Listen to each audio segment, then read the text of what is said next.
పెద్దల సభ పోరు 27న రాజ్యసభ ఎన్నికలకు 8న నోటిఫికేషన్. 15 రాష్ట్రాల్లోని 56 సీట్ల భర్తీకి ఎన్నికలు. రాజ్యసభలో ఖాళీ అయ్యే స్థానాలను భర్తీ చేసేందుకు కేంద్రం ఎన్నికల సంఘం షెడ్యూల్ విడుదల చేసింది. మొత్తం 15 రాష్ట్రాలకు చెందిన 56 మంది సభ్యుల ఎంపిక కోసం ఫిబ్రవరి 27న పోలింగ్ నిర్వహించేందుకు సోమవారం షెడ్యూల్ ప్రకటించింది. వచ్చే నెల 8న నోటిఫికేషన్ విడుదల చేసి 15 వరకు నామినేషన్లు స్వీకరించనుంది. 16న నామినేషన్లు పరిశీలించారు. నామినేషన్ల ఉపసంహరణ అనంతరం 20వ తేదీన పోలింగు చివరి గడు. 27వ తేదీన ఉదయం 9 గంటల నుంచి సాయంత్రం 4 గంటల వరకు పోలింగ్ నిర్వహించి అదే రోజు సాయంత్రం కౌంటింగ్ నిర్వహించనుంది. తెలంగాణ, ఏపీ నుంచి చెరో 3 రాజ్యసభ స్థానాలు ఈ నోటిఫికేషన్ ద్వారా భర్తీ కానున్నాయి. తెలంగాణ నుంచి బీఆర్ఎస్కు చెందిన బడుగుల లింగయ్య యాదవ్, వద్దిరాజు రవిచంద్ర, జోగినిపల్లి సంతోష్ కుమార్ రాజ్యసభ పదవీ కాలం ఏప్రిల్ 2తో ముగియనుంది. అలాగే ఏపీ నుంచి టీడీపీకి చెందిన కనకమేడల రవీంద్ర కుమార్, బీజేపీకి చెందిన సీఎం రమేష్, వైసీపీకి చెందిన వేమిరెడ్డి ప్రభాకర్ రెడ్డిల రాజ్యసభ సభ్యత్వం ఏప్రిల్ 2తో ముగుస్తుంది.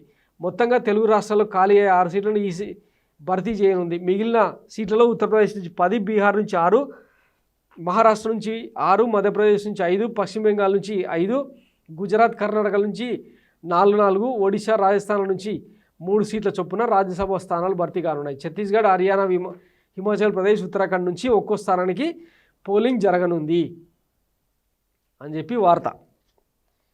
మందుగోలు లేచిన జోగినిపల్లి సంతోష్ పాపం పదవీ కాలం అయిపోతుందంట కేసీఆర్కు.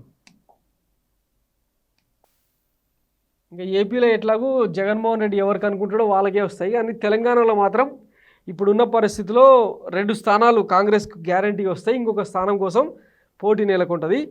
ఆ 2 స్థానాల కోసం కాంగ్రెస్లో డజన్ మందికి పైగా అద్దంకి దయాకర్ పేరు వినిపిస్తుంది. VH, రేణుకా చౌదరి, తర్వాత తన సీటును త్యాగం చేసిన జానారెడ్డి, ఇట్లా చాలామంది పేర్లు వినిపిస్తున్నాయి. మరి ఎవరిని ఫైనల్ చేస్తారన్నది చూడాలి. ఇక ఏపీలో అయితే వైఎస్ జగన్మోహన్ రెడ్డిదే ఛాయిస్ కాబట్టి ఏం జరుగుతుందో చూద్దాం. ఇక ఇంకొకటి ఇక్కడ గమ్మత్ ఏంటంటే 3 సీట్లు ఆంధ్రప్రదేశ్లో ఖాళీ అవుతున్నాయి. 2 ఆల్రెడీ వైసీపీకి, అంటే ఒక్కొక్క ఎంపీ స్థానాన్ని గెలుచుకోవాలంటే 44 ఎమ్మెల్యే సీట్లు అవసరం. ఆల్రెడీ కావాల్సినంత బలం వైసీపీకి ఉంది. 3వ సీటును కూడా గెలిచే బలం ఉంది.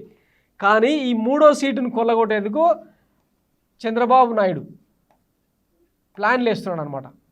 వైసీపీలో అసంతృప్తులు ఇప్పుడు చాలామంది ఇన్ఛార్జీలు మార్చింది కదా వాళ్ళందరినీ తీసుకొని 3వ సీటును గెలుచుకునేందుకు ప్రయత్నం చేస్తున్నాడు అనమాట.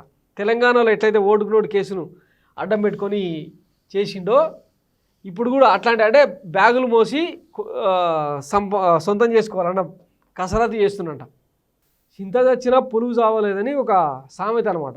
చంద్రబాబు కంటే ఇంత వయసు వచ్చినా ఇంత జరిగినా కూడా జీవితంలో ఎన్నో చూసిండు ఆయన. అయినా కానీ ఆ పదవి మీద కాంక్ష మాత్రం పోలే.